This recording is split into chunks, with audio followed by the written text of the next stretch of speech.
Assalamualaikum warahmatullahi wabarakatuh. Perkenalkan, saya Asya Karina Fisa dari jurusan Hukum Tata Negara Siasa kelas 2C. Pada kesempatan ini saya akan menyampaikan orasi bertema From Youth to Constitutional Justice dengan subtema Perlindungan Hak Konstitusional dalam Dinamika Ketatanegaraan Indonesia. Hadirin yang saya hormati, apakah kita benar-benar hidup dalam negara yang menjamin keadilan bagi seluruh rakyatnya? Ataukah konstitusi hari ini hanya tinggal rangkaian kata yang terdengar megah di atas kertas, namun rapuh ketika berhadapan dengan kekuasaan? Konstitusi bukan sekedar dokumen negara. Ia adalah janji luhur, janji bahwa setiap warga negara memiliki hak yang harus dilindungi, dihormati, ditegakkan.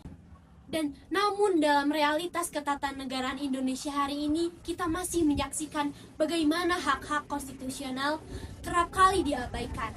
Hadirin pemerhati hukum sekalian, kita hidup dalam negara hukum, di mana konstitusi menjadi landasan utama dalam mengatur kehidupan berbangsa dan bernegara.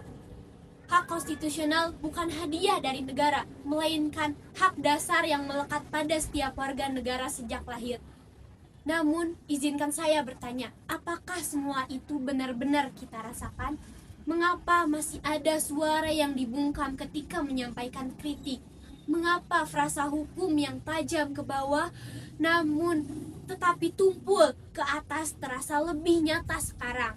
Mengapa keadilan seolah menjadi sesuatu yang sulit dijangkau oleh mereka yang lemah? Bukankah negara sering besar mulut mengenai penjaminan hak yang sama bagi setiap warganya? Inilah realitas yang tidak bisa kita abaikan.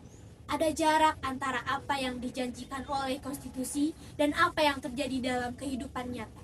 Masyarakat kita terlalu sering menelan mentah-mentah janji-janji palsu yang sampai tidak sadar bahwa yang perlahan dirampas bukan hanya hak-haknya, tetapi juga keberaniannya untuk marah, untuk bertanya, dan untuk menolak diperlakukan seolah suara rakyat hanyalah alat menuju kursi kekuasaan. Hadirin yang saya hormati, dinamika ketatanegaraan Indonesia terus berkembang. Reformasi telah membawa perubahan besar, konstitusi diamandemen, lembaga diperkuat, dan demokrasi semakin terbuka.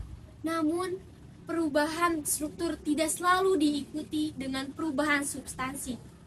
Kita telah dibodohi oleh pertunjukan demokrasi palsu.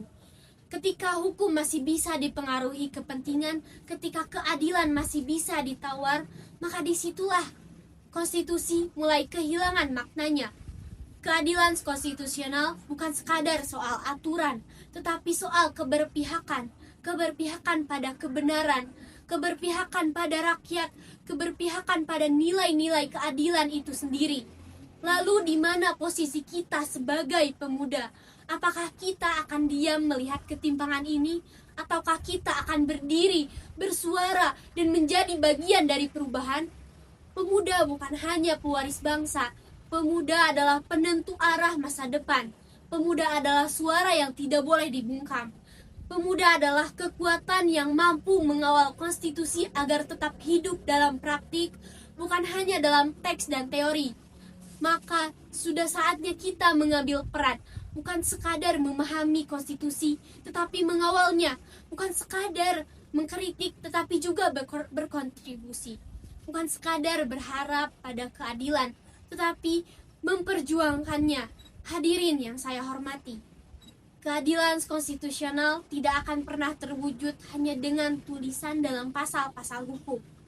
Ia membutuhkan kesadaran, keberanian, dan partisipasi aktif dari seluruh warga negara, terutama pemuda. Jika pemuda memilih diam, maka keadilan akan terus bertumbuh. Jika pemuda takut bersuara, maka kebenaran akan semakin terpinggirkan. Namun jika pemuda bangkit dan bergerak, maka keadilan konstitusional bukan lagi sekadar harapan, melainkan kenyataan. Oleh karena itu, marilah kita jadikan diri kita sebagai generasi yang tidak apatis, generasi yang sadar akan hak dan kewajibannya, generasi yang berani berdiri di garda terdepan dalam memperjuangkan keadilan. Karena pada akhirnya kekuasaan bisa berganti tangan, tetapi keberanian menjaga keadilan tidak boleh ikut padam. Konstitusi akan tetap menjadi tulisan jika tidak ada generasi yang berani menjadikannya kenyataan. Jangan wariskan ketakutan kepada masa depan. Wariskanlah keberanian untuk melawan ketidakadilan. Terima kasih. Wassalamualaikum warahmatullahi wabarakatuh.